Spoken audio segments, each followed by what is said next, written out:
Okay, guys, so we are moving on to Master Organic Chemistry Chapter 3, Lecture 13. आज का जो हमारा topic है वो है acids and basis in non aqueous solutions. तो पिछले बारे में हमने पोलर और नॉन पोलर सॉल्वेंट्स के बारे में पढ़ा था। एट द सेम टाइम हम लोगों ने प्रोटिक और एप्रोटिक सॉल्वेंट्स के बारे में भी पढ़ा था।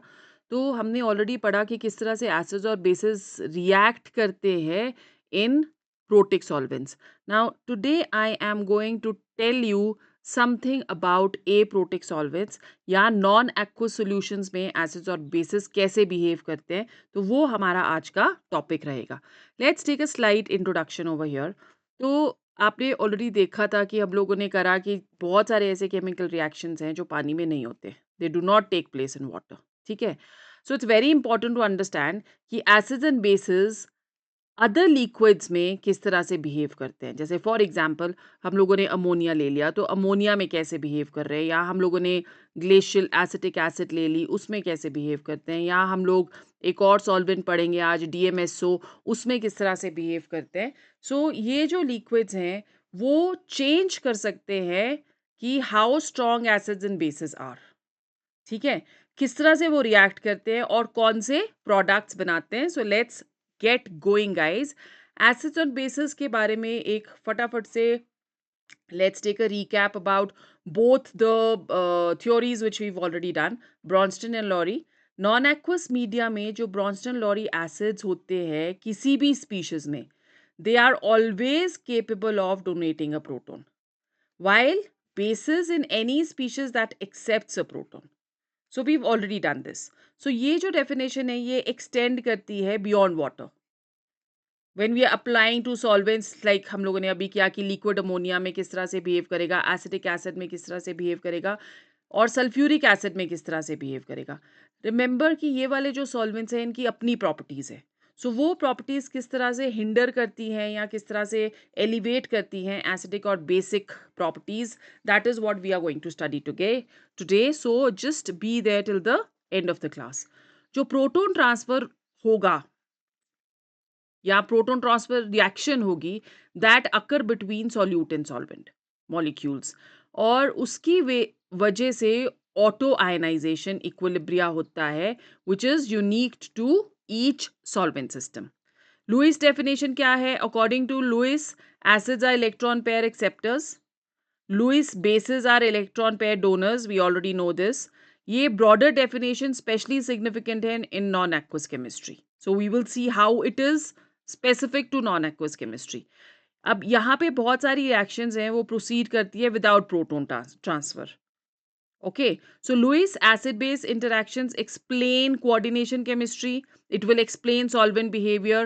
It will also explain the reactivity in aprotic solvents. जैसे कि बेंजीन ले सकते हैं हम, डाइक्लोरोमीथेन ले सकते हैं, लिक्विड SO2 ले सकते हैं, जहाँ पे क्लासिकल ब्रॉन्स्टन लॉरी कॉन्सेप्ट जो है वो insufficient है to explain all of this.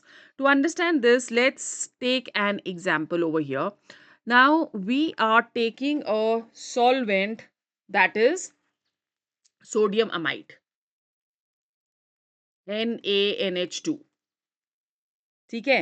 So we are adding this sodium amide to water so that हम लोग एक रिएक्शन कर सके जिसमें एक बहुत ही पावरफुल बेस है, and that powerful base is what? That is the amide ion. Right? So let's look at the reaction which is going to take place. We have H, O and H plus NH2. ठीक है. अब यहाँ पे water का जो pKa है that is equal to 15.7. Okay, so this is a stronger acid and this is amide ion is going to be a stronger base. On reacting, this is going to give us a weaker base which is the hydroxyl ion. So this is the hydroxide ion which is a weaker base plus weaker acid which is ammonia. So इसकी जो pKa value होती है that is 38. सो जब हम reaction को देख रहे हैं तो अमाइड आयन जो है वो रिएक्ट करेगा वाटर के साथ टू प्रोड्यूस अ सॉल्यूशन जिसके पास क्या है, hydroxide ions. Okay, so these hydroxide ions is a much weaker base and it is going to give us ammonia. अब ये जो एग्जाम्पल है ये इलास्ट्रेट करता है एक इफेक्ट जिसके बारे में हम थोड़ा सा और बाद में पढ़ेंगे, which is the levelling effect. So levelling effect किसका होता है, सॉल्वेंट का. अब सॉल्वेंट यहाँ पे क्या है, वाटर. वाटर क्या कर रहा है, it is donating a proton to any base stronger than the hydroxide ion. So it is not possible to use a base stronger than the hydroxide ion in aqueous solutions. Right? So अगर हम bases use कर रहे हैं stronger than hydroxide ion, तो उसमें हम लोग ऐसे solvents use करेंगे which are weaker acids than water. So we can use the amide ion as we're getting this from sodium NaNH2, that is sodium amide, in a solvent such as which has a pKa value greater than water. ठीक है, तो यहाँ पे हम लोग use कर सकते हैं सॉल्वेंट्स, जैसे कि हम लोग यूज कर सकते हैं, let's see what all solvents can we use over here. हम लोग यूज कर सकते हैं हेक्सेन, हम यूज कर सकते हैं डाइथाइल ईथर,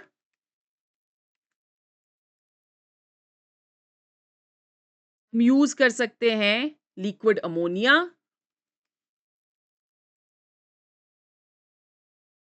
तो इन सब का जो pKa वैल्यू है that is going to be higher than water. Okay.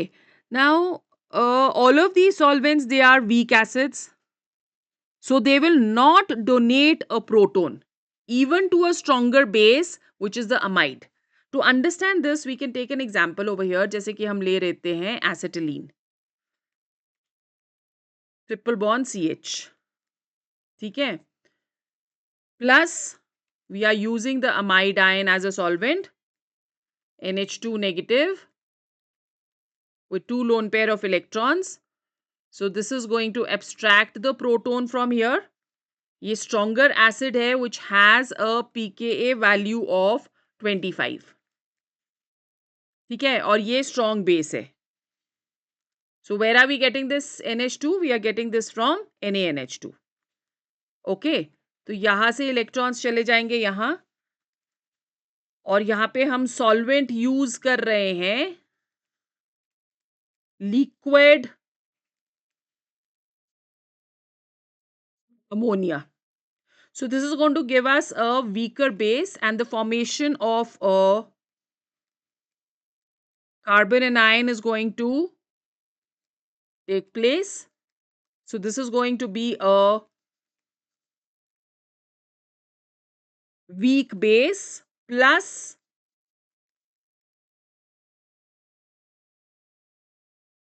weaker acid, which is ammonia. This has a pKa of 38. So this is a weak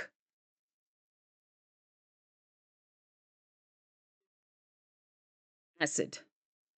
तो एल्काइंस जो है जिनके साथ एक प्रोटोन अटैच्ड है to a triply bonded carbon, like जैसे यहाँ पे अगर प्रोटोन अटैच नहीं होगा तो ये वाली रिएक्शन नहीं हो सकती. So such alkynes they are known as what, they are known as terminal alkynes. ठीक है, so terminal alkynes they generally have a pKa value of about 25. So therefore all react with sodium amide and liquid ammonia in the same way as ethyne does. So general reaction अगर आप इसकी लेना चाहते हो तो general reaction इसकी क्या होगी? The general reaction would be RC triple bond CH plus NH2. So you can see that it is very essential कि एक प्रोटोन होना यहाँ पे जरूरी है.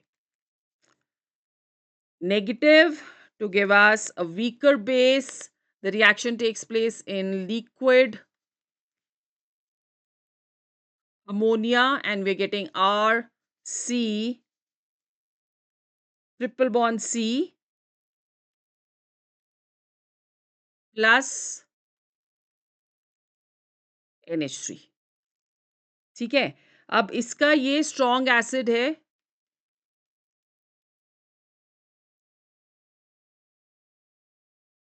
The pKa of this is 25, approximately equal to 25.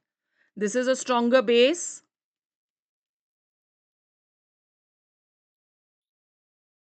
This is a weaker base. And this is a weaker acid.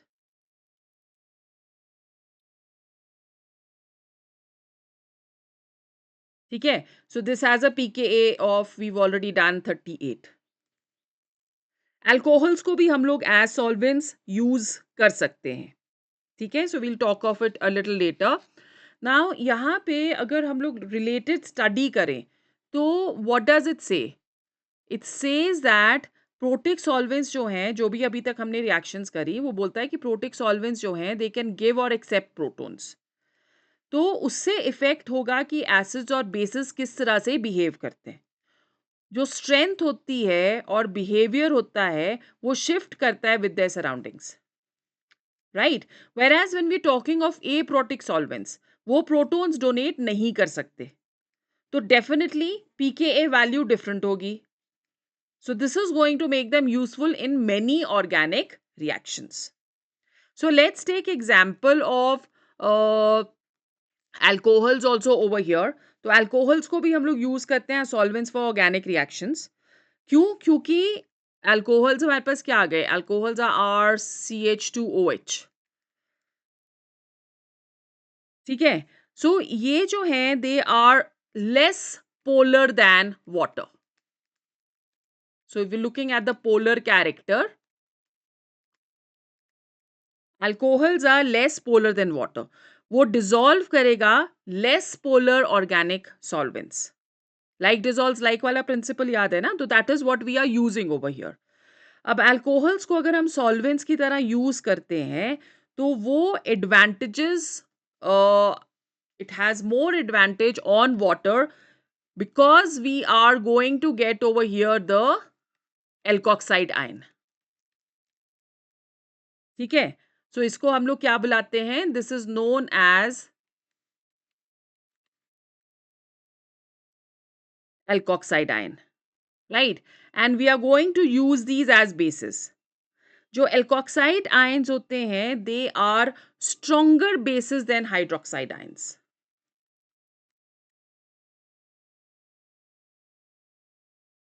All right, क्यों? क्योंकि alcohols are weaker acids than water. So we've already polar character भी alcohols का कम है, तो polar character अगर कम है तो H positive ions को वो बहुत इजीली डोनेट नहीं कर सकेंगे, तो उसकी जो एसिडिक कैरेक्टर है that is also going to be less. Okay, so if we are using a solution of sodium ethoxide in ethyl alcohol by let's say adding sodium hydride to ethyl alcohol, so what is going to be the reaction like? तो हमारे पास आ गया CH3 CH2 OH plus the hydride ion which we are getting from sodium hydride.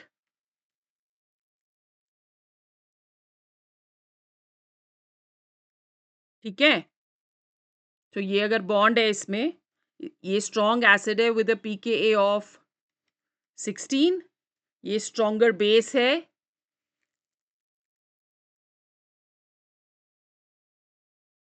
This is how the delocalization of the electron and the bond is going to take place. ये abstract करेगा एक proton यहां से. The reaction is taking place in presence of ethyl alcohol, and this is going to give us the ethoxide ion CH3 CH2,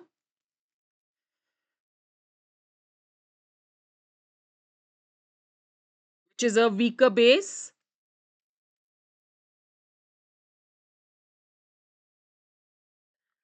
and plus hydrogen, which is a weaker acid.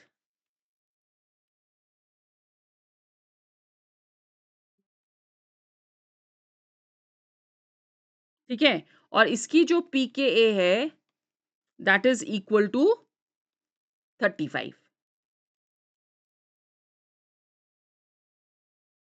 right? Now if we are taking tertiary butoxide ion, so let's understand कि अगर हम उसको लेते हैं तो क्या होगा। ये सब आपको एक्चुअली हेल्प करेगा इन प्रिडिक्टिंग द रिएक्शंस, कि एलिमिनेशन रिएक्शन हो रही है कि सब्स्टिट्यूशन रिएक्शन हो रही है। That is the reason why I am doing this with you today. Now over here अगर हम लोग टर्शरी ब्यूटॉक्साइड आयन ले लेते हैं which is CH3 whole thrice CO and H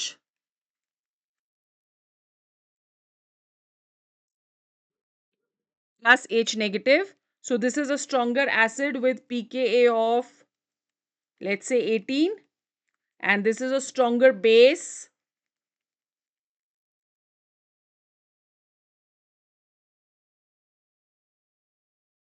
The reaction is taking place in presence of tertiary butyl alcohol,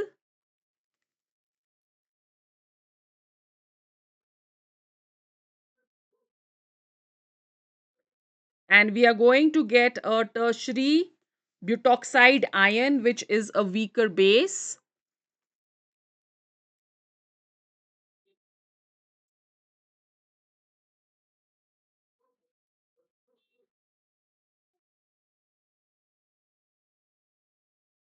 plus hydrogen which is a weaker acid.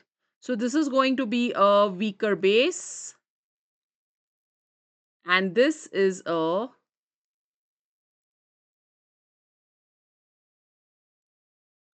weaker acid with a pKa value of 35।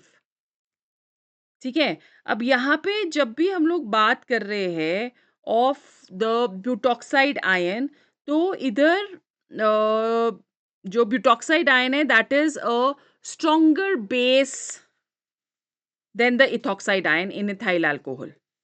तो इस तरह से हम लोग इसको prepare कर सकते हैं। All right. Now let's look at the properties of different solvents which we are using over here. Like हम लोग यूज कर रहे हैं लिक्विड अमोनिया, तो इसका बॉइलिंग पॉइंट -33 डिग्री है, लिक्विड रेंज 78 डिग्री टू -33 है, इसका हाई डाइलेक्ट्रिक कांस्टेंट है 22। सो इस करके ये इनेबल करता है ion solvation. Strong hydrogen bond donor acceptor है, ऑटो आयनाइजेशन बहुत इजीली अंडरगो करता है, levelling solvent for strong acids की तरह भी बिहेव करेगा as we already done in certain reactions, और ideal medium for reactions requiring basic conditions without water interference. ठीक है, फिर उसके बाद आ गया glacial acetic acid, melting point 16.7 degree Celsius, boiling point 118 degree Celsius, और low dielectric constant of 6.2, favour करता है ion pairs, it's a very weak acid, Ka of 1.8 into 10⁻⁻⁵, auto ionization ये भी अंडरगो करता है, and differentiating solvents for bases widely used to study relative base strengths that appear equal in water. Then we have another solvent which is DMSO, dimethyl sulfoxide। ठीक है, इसका high dielectric constant, तो अगर आप देख रहे हो तो इवन लिक्विड अमोनिया से भी डाइलेक्ट्रिक कांस्टेंट इसका ज्यादा है, तो ये प्रमोट करेगा आयन डिसोसिएशन, ए प्रोटिक है, can not donate hydrogen bonds, destabilise करता है एनायंस को कम, और enhances nucleophilicity and basicity of the anions. So basically this is used to study intrinsic acid base behavior which we will do in our upcoming lectures. So आपने leveling effect already कर लिया है, तो leveling effect क्या हुआ? leveling effect जो है, तीन तरह से हम लोग leveling effect को पढ़ सकते हैं। one is auto protolysis, solvents जो है वो self ionization undergo करते हैं which is known as auto protolysis। ठीक है, सो एस्टैब्लिश करेंगे एक intrinsic pH range, water for example अगर हम लोग ले रहे हैं तो 2H2O, it is going to give us the H3O positive ion plus OH negative ion, pKw is 14. ये डिफाइन करता है observable acid base window. Acids stronger than H3O positive are fully leveled to H3O positive in aqueous solutions. So this is leveling effect in aqueous solutions. Leveling in water, stronger acids जैसे कि HCl हो गया, HBr हो गया, HI हो गया, HClO4 हो गया, ये सारे के सारा appear करते हैं equally strong in water because they are completely deprotonated to H3O positive. ठीक है. इनका जो इंट्रेंसिक डिफरेंसेस होता है in acidity, they are masked and they are level to the same apparent strength by the solvent. Okay, and then we have differentiating solvents. Non aqueous solvents जैसे कि हमने पढ़े, उनमें कम ऑटो प्रोटोलिसिस होती है. उनके कॉन्सेंट जैसे एसिटिक एसिड हो गया, pKa 14.5 है, या एसिटोनाइट्रिल हो गया, pKa 33 है. तो इसमें जो एसिड बेस विंडो है वो काफ़ी वाइडन हो जाती है. ये जो डिफरेंशिएटिंग सॉल्वेंट्स होते हैं ये अलाउ करते हैं distinction between the acids levelled in water. Okay, so levelling effect basically it is central to non-aqueous acid-base chemistry, which we have already studied. And choosing the right solvent is going to unlock a broader range of acid-base reactivity. And this is going to enable reactions and distinctions which are impossible in water. ठीक है? So this is all what we have in our class today. Next वाली class में हम लोग acid based reactions and the synthesis of deuterium and tritium labelled compounds को करेंगे. So just stay tuned.